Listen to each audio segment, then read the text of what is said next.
Hello YouTube, it's Delta0125 here again, and I currently got all the parts so far, and for my M16 I still plan to possibly add M2A3 to the bottom, as well as a sling that can hold M2A3 shells. Got my tactical light, 190 lumens, features strobe mode, or constant on, and I got my ACOG replica, which is actually not that bad. It has external adjustment knobs and a brightness, well, 3-level brightness. If I can get it. As you get further away from it, it actually gets larger. It's red or green. That's off. Should be on. So yeah, second level brightness might be a little bit better. So I'm not sure if you can see that or not, but it's got a bullet drop compensator, and it's off. Sorry, but my M16 is kind of getting heavy over the years. So lights off, and turn on the sun here, 190 lumens, strobe mode, if you wonder what that looks like. So, yeah.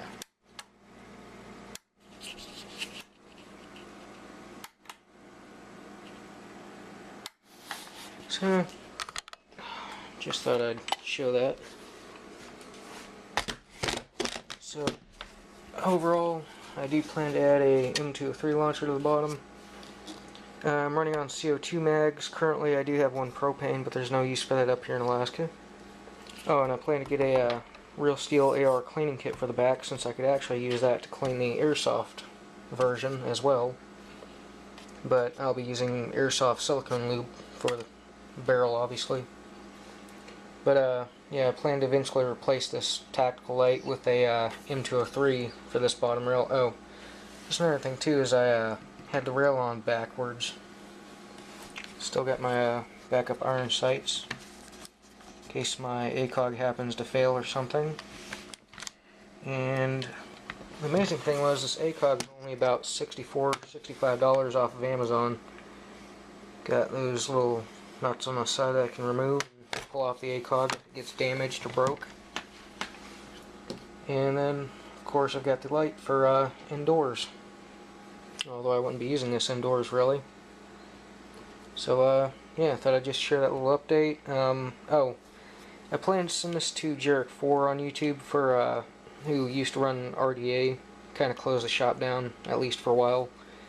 But anyways, I plan on sending this to him in a gun case, and letting him review it a little bit, since he hasn't gotten a chance to review one yet.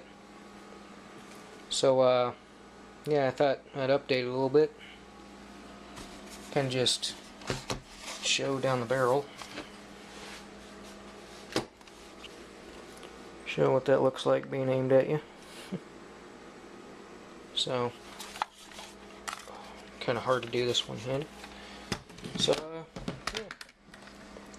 Anyways, I'm also going to be releasing some news about a forum I'm starting, which is up here for Airsoft in Alaska. It's actually going to be a milsim / real sim kind of a forum, though. It's not really for general airsofting, you know, no 400 FPS BS that people are used to in the lower 48. But I'll release that in the coming months sometime. Probably make it its own video. But anyways, that's my update on my rifle so far. If I do get an M2A3, I'll update it with how that looks. Another thing to note is this rail.